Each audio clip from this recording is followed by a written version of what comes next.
Good afternoon. Welcome to another episode of How Will I Fare?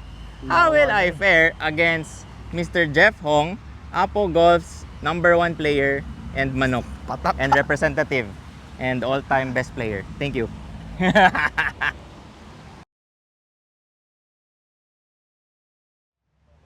I need to defeat Jeff Hong.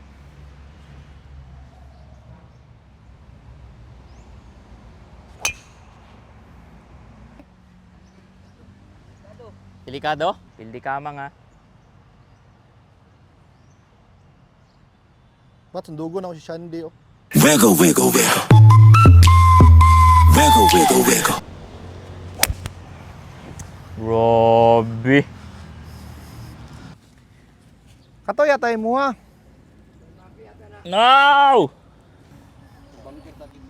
Ah. Dito.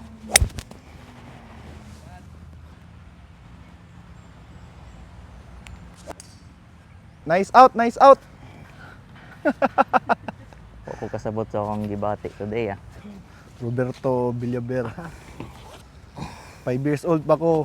Ano ni siya diri? Salo og mga bula daw, bulboy daw sa mga tubig. Ano to? Dive dra. Pila? 97. 97. Itong Ay, kalaban no, nako. nawala na. Now I can't find it. Where's my ball?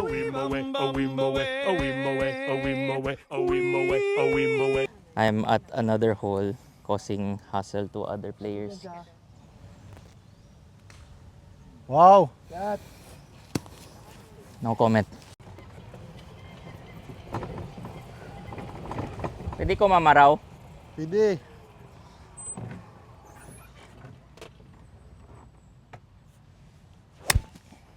Ay, na Grabe. short pag yun oh. No mercy.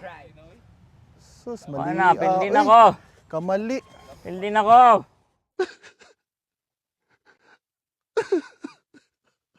Di lang tapadikit kay luwi na kayong kalaban.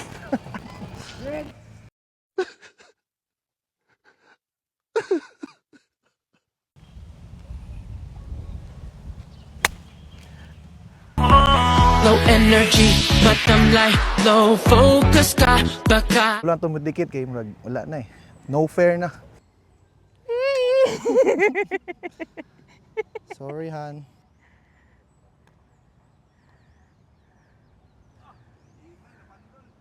Ay, naku ning hangin. No chance. Pangita. No chance. Wala man lang ni dikit. 18 feet for bogey. Hinay. Bogey na lang be para score.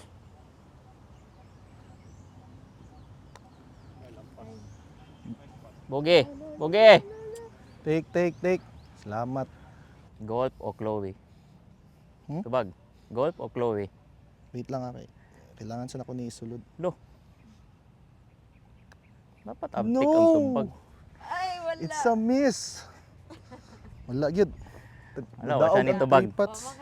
Pildi ko sa hole pero pildi siya sa kinabuhi. I fared poorly against the #1 player of Apo Golf and Country Club. Dili lagi number Jeff 1. Hong. Kaluoy. Kaluoy sa akong partner. Nice try.